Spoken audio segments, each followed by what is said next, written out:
ہمیں صحیح حدیث سے پتہ چلتا ہے کہ قرب قیامت میں جب مسلمان بہت کسمہ پرسی میں ہوں گے تو خراسان سے لشکر اٹھے گا. خراسان یہ افغانستان اور ایران کا حصہ, اس علاقے کو نبی صلی اللہ علیہ وسلم کے دور میں خراسان کہا جاتا ہے, جس میں قندھار بھی آتا ہے, ایران کا بھی حصہ آتا ہے اس میں. تو یہاں سے لشکر اٹھے گا, مجاہدین لڑیں گے بہت بڑی تعداد میں, دنیا میں جہاد ہوگا کیونکہ مسلمان ظلم کی چکی میں پس کے تنگ آ چکے ہوں گے. تو اس وقت دنیا میں دو بڑی طاقتیں ہیں جو اس وقت تیسری ورلڈ وار کی طرف دنیا کو لے کے جا رہی ہیں.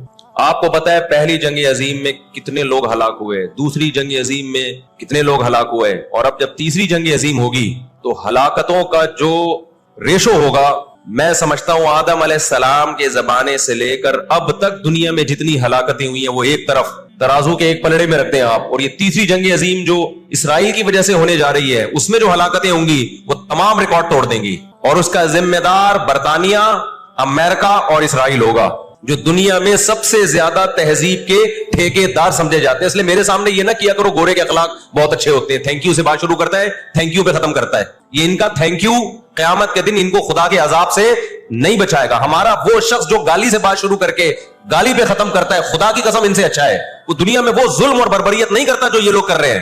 بہت آج نا ایٹیٹیوڈ, ان کے اخلاق, ان کی سڑکیں, ان کے روڈ. او بھائی دنیا کا خون چوس رہے ہیں یہ, اس اخلاق کا کیا کر رہے ہیں آپ نے؟ عراق میں جو بھوک سے بچوں کو مارا ہے وہ کس نے مارا ہے؟ مسلمانوں نے مارا ہے یا ان 27 اتحادیوں نے مارا ہے؟ وہ عراق اب تک اپنے پاؤں پہ کھڑا نہیں ہو پایا ہے. اس تباہی کا جو سینکڑوں بچے یونائٹڈ نیشن کی رپورٹ کے مطابق عراق میں بھوک سے مرے ہیں, ان کا ذمہ دار سعودی عرب ہے, پاکستان ہے, یا وہ 27 اتحادی ممالک ہیں جو سارے غیر مسلم کنٹریز ہیں جنہوں نے 27 ملکوں نے مل کے عراق پہ حملہ کیا تھا اور جھوٹا الزام لگایا کہ ان کے پاس کیمیکل ہتھیار ہے. اب بھی دنیا کو اگر ہوش نہیں آتا اور کفر کی حقیقت سمجھ میں نہیں آتی ہے, ہمارے لبرل اور سیکولر طبقے کو جو صبح و شام ان کے گن گاتے ہیں, تو پھر آپ کو اس کا اللہ کے سامنے حساب دینا پڑے گا. آج کے جو اخلاق ہیں نا دنیا میں, ان کی کیا ویلیو ہے؟ باپ پر 1 روپیہ خرچ نہیں کرنا, ماں کے لیے, ابا کے لیے اولڈ ہاؤس, اور اماں کے لیے کیا ہے؟ بولتے کیوں نہیں بھائی اولڈ ہاؤس ہے. کبھی لڑتے نہیں ابا سے, کبھی لڑتے نہیں اماں سے. اس سے اچھا وہ بچہ ہے جو کبھی کبھار ابا سے لڑ بھی لیتا ہے, اماں سے لڑ بھی لیتا ہے, لیکن اسے پتا ہے کہ میں نے آخری دم تک ان بوڑھے ماں باپ کو اپنے سے جدا نہیں کرنا. وہ لڑکے توبہ استغفار کر لیتا ہے, وہ زیادہ بہتر ہے. دیکھنے میں یہ بدتمیز لگے گا آپ کو, خدا کی نظر میں اس کا مقام اس سے زیادہ ہے جو تمیز دار ہے. اس تمیز کا کرنا کیا ہے آپ نے؟ کہاں گئی وہ عالمی طاقتیں, کہاں گئے وہ تہذیب کے ٹھیکیدار جو ہمیں تہذیب سکھاتے ہیں؟ ساری دنیا ایک بات جانتی ہے کہ 18ویں 20ویں صدی سے پہلے مکمل فلسطین یہ کس کے پاس تھا؟ بولو بھائی. یہ عربوں کے پاس تھا, مسلمانوں کے پاس تھا, ایک عرب کنٹری تھا. کون سے لا اور کون سے قانون کے تحت اس کو یہودیوں کے حوالے کیا گیا؟ زیادہ لمبی بحث نہ کیا کریں, اسے کہیں ماضی کی طرف جاؤ. کون سے قانون کے تحت اس میں یہودیوں کو لا کے زبردستی بسایا گیا ہے؟ آج بہت سے لبرل لوگ, سیکولر لوگ, یا وہ مذہبی لوگ جو اصل میں ان کے دماغ میں سافٹ ویئر سیکولرزم ہی کے انسٹال ہوئے ہوئے ہیں, انہوں نے لبادہ مذہب کا اڑا ہوا ہے. آج وہ بھی چھپے لفظوں میں اسرائیل کی حمایت کر رہے ہوتے ہیں کہ جی زمینیں تو فلسطینیوں نے بیچی تھی یہودیوں کو. آپ اگر اپنے ملک میں کسی کو زمین خریدنے دیتے ہو تو کیا اس کا یہ مطلب ہوتا ہے کہ کل وہ آپ کا باپ بن جائے؟ دنیا میں کہیں کسی کنٹری میں یہ لا ہے کیا؟ آپ نے اجازت دی اپنے پڑوس میں آ کے کسی شخص کو رہنے کی, کل اس نے آپ کے مکان پہ بھی قبضہ کر لیا, کل اس نے اپنی ریاست کا اعلان کر دیا. دنیا میں کہیں بھی اس بات کو تسلیم کیا جائے گا؟ دنیا میں 2 بڑی جنگیں ہو چکی ہیں, ان دونوں بڑی جنگوں میں کہیں بھی کسی مسلمان کا نام بولو نہیں آئے گا, کہیں بھی نہیں آئے گا کہ یہ کسی فلاں مسلم کی وجہ سے ہوئی ہے یہ جنگ. اور اب تیسری جنگ عظیم کی طرح یہ جنگ ہوگی, یہ ذہن میں رکھیں, کیونکہ فلسطینی کسی قیمت پہ بھی یہودیوں کا تسلط فلسطین میں برداشت نہیں کریں گے. They fight to die. وہ لڑ کس کے لیے رہے بھائی؟ بولو موت کے لیے. جو موت کے لیے لڑتا ہے اس کو تو زمین چاہیے ہی نہیں, اس کو اپنا فرض ادا کرنا ہے. بھائی نہیں ہو سکتا, یہ نہیں ہو سکتا. اگر آپ فلسطینیوں کو دبانے کی کوشش کرو گے کہ جنگ کے زور سے ہم ان کو دبا کے ان پہ تسلط قائم کر لیں, تو 60-70 سال سے زیادہ عرصہ ہو گیا جنگ کے ذریعے ان پہ کنٹرول کرنے کی.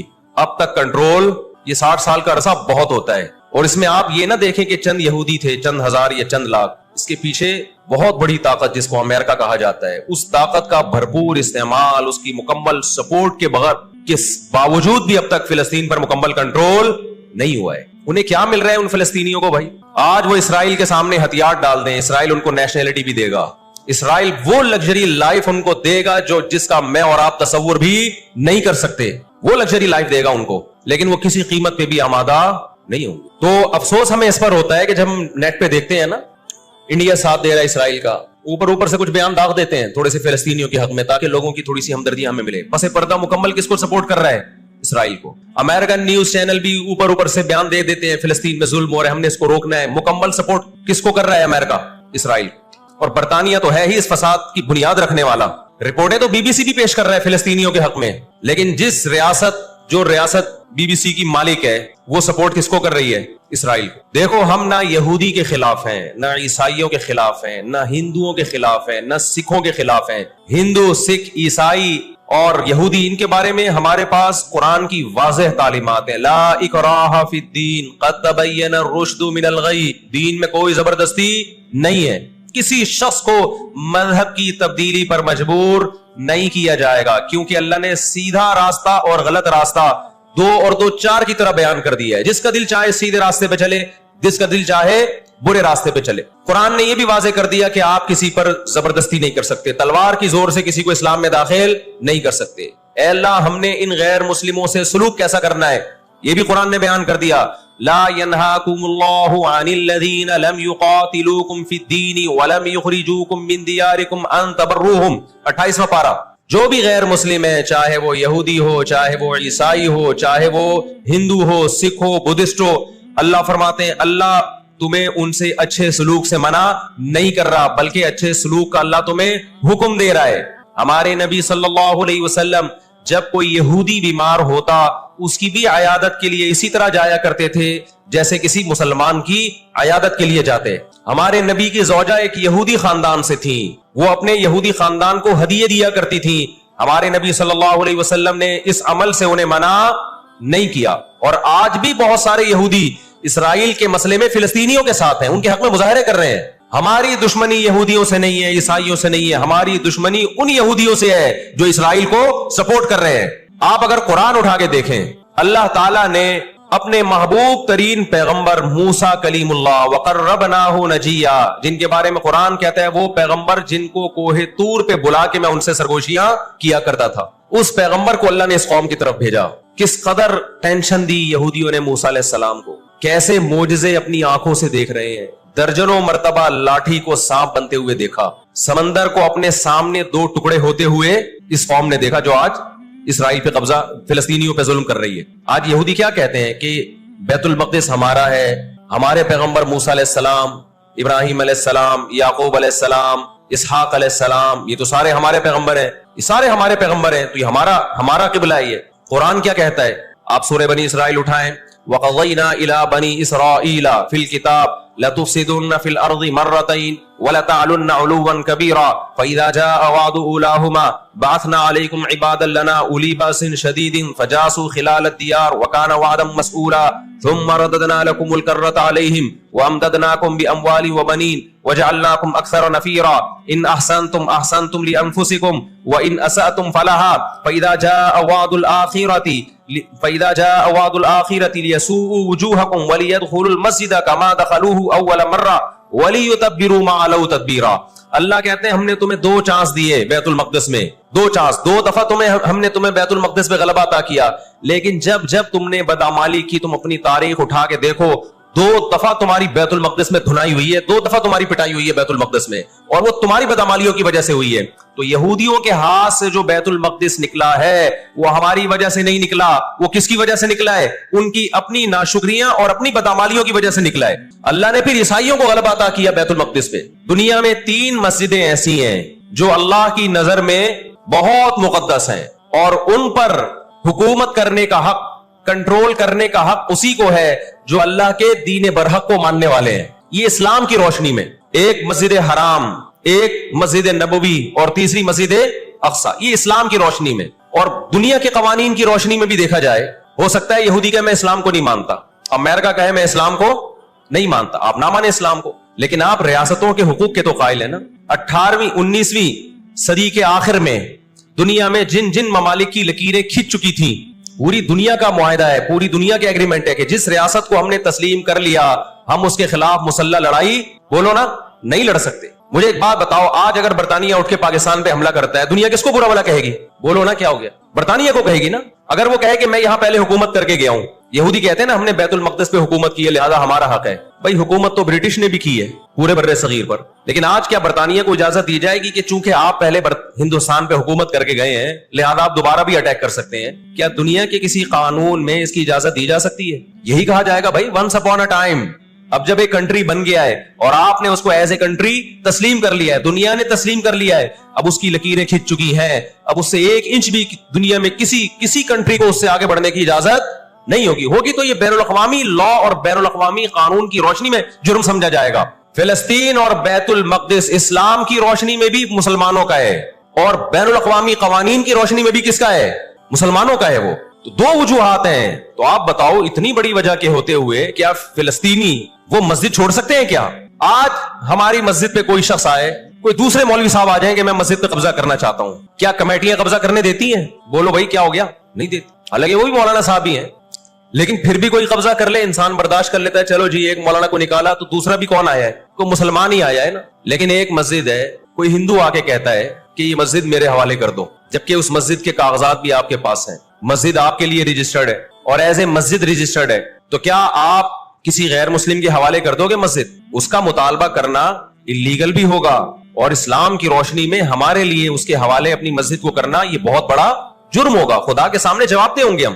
20-22 سال کی بات ہے، میری ملاقات پاکستان میں کچھ فلسطینیوں سے ہوئی، ہم نے ان سے پوچھا کہ کیا کہانی ہے یہ فلسطین کے حالات کیا؟ انہوں نے کہا ہم کسی قیمت پہ بھی 1 انچ بھی یہودیوں کے حوالے نہیں چھوڑیں گے، لن نترک شبرا للذل، ذلت کے لیے 1 بالش بھی ہم ذلیل ہو کر 1 بالش زمین بھی ان کے حوالے نہیں کریں گے ہم۔ تو وہ تو کٹنے کے لیے تیار بیٹھا ہے بھائی، تو کٹنے کے لیے تیار بیٹھا ہے۔ کسی نے بڑی پیاری بات کہی ہے، لوگ کہتے ہیں نا کہ ہم سب فلسطین جو ہے وہ یہودیوں کے کنٹرول میں ہے، بعض لوگ سادہ ہوتے ہیں بات بڑی گہری کہہ جاتے ہیں، اس نے کہا بات یہ ہے کہ صرف آزاد دنیا میں فلسطین ہی ہے، باقی چاہے وہ مسلم کنٹریز ہوں یا غیر مسلم سب کس کے کنٹرول میں ہے؟ بولتے کیوں نہیں؟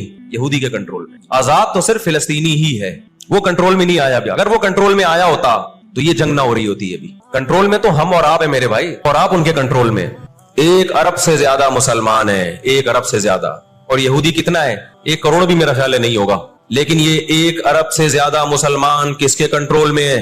اور میں آپ کی اطلاع کے لیے عرض کروں، اس وقت اسرائیل امریکہ کا غلام نہیں ہے، خوب سمجھ لیں، امریکہ کی گچی کس نے پکڑی ہوئی ہے؟ اسرائیل نے پکڑی ہوئی ہے۔ اسرائیل انڈیا کا غلام نہیں ہے، انڈیا کی گچی پکڑی ہوئی ہے کس نے؟ گچی سمجھتے ہو؟ گچی یہاں سے پکڑ کے نا بندہ ہل نہ سکے، چھوٹا سا ملک ہے، سازشوں کی وجہ سے، طاقت کی وجہ سے نہیں، مکاریوں اور سازشوں کی وجہ سے دنیا کو کنٹرول میں کیا ہوا ہے۔ سازشیں کسے کہتے ہیں؟ ایک بہت طاقتور آدمی جو آپ کے کنٹرول میں نہ ہو، آپ اس کے کسی راز پہ مطلع ہو جائیں، اسے کسی برائی میں ڈالیں اور خفیہ ویڈیو بنا لیں آپ اور بولیں جو میں کہہ رہا ہوں کرتا رہے ورنہ یہ ویڈیو لیک کر دوں گا، وہ انتہائی پاورفل آدمی بھی کنٹرول میں کس کے آ جائے گا؟ ایک انتہائی کمزور آدمی کے کنٹرول میں۔ یہودیوں پر ان کی بدعمالیوں کی وجہ سے قرآن کیا کہتا ہے؟ غربت علیہم الذلہ، انہوں نے پیغمبروں کو قتل کیا، انہوں نے موسیٰ علیہ السلام کو صرف ستایا نہیں، بے انتہا ستایا، اتنے سارے معجزے دیکھنے کے باوجود انہوں نے عیسیٰ ابن مریم کو اللہ کا بیٹا کہا، عیسیٰ ابن مریم کو معاذ اللہ ولد الزنا کہا، حالانکہ ان کی اپنی کتابوں میں آج تک عیسیٰ ابن مریم کی گواہی، ان کے نبوت کے علامات موجود ہیں۔ ہمیں صحیح حدیث سے پتہ چلتا ہے کہ قرب قیامت میں جب مسلمان بہت کسمہ پرسی میں ہوں گے تو خراسان سے لشکر اٹھے گا۔ خراسان یہ افغانستان اور ایران کا حصہ، اس علاقے کو نبی صلی اللہ علیہ وسلم کے دور میں خراسان کہا جاتا ہے، جس میں قندھار بھی آتا ہے، ایران کا بھی حصہ آتا ہے اس میں۔ تو یہاں سے لشکر اٹھے گا، مجاہدین لڑیں گے بہت بڑی تعداد میں، دنیا میں جہاد ہوگا کیونکہ مسلمان ظلم کی چکی میں پس کے تنگ آ چکے ہوں گے، تو تلاش کریں گے حضرت مہدی کو، کیونکہ حضرت مہدی وہ شخصیت ہیں جن پہ تمام نیک لوگ جمع ہو جائیں گے اور وہ مسلمانوں کی میدان جنگ میں کمانڈ کریں گے، جہاد میں کمانڈ کریں گے۔ تو ان کو بیت اللہ میں تلاش کیا جائے گا، وہ رسول اللہ صلی اللہ علیہ وسلم کی اولاد میں ہوں گے اور لوگ ان کو پہچان لیں گے، اہل اللہ پہچان کر ان کو اپنا امیر بنائیں گے اور ان کی قیادت میں پھر لڑائی اور جہاد شروع ہوگا۔ یاجوج ماجوج قیامت کی نشانیوں میں سے ایک بہت بڑی نشانی ہوگی، یعنی اس بات کی علامت ہوگی کہ اب قیامت بہت قریب ہے۔ تو حضرت عیسیٰ ابن مریم علیہ السلام جب نازل ہوں گے، میں تھوڑی سی ترتیب بیان کر دیتا ہوں کہ کیونکہ بات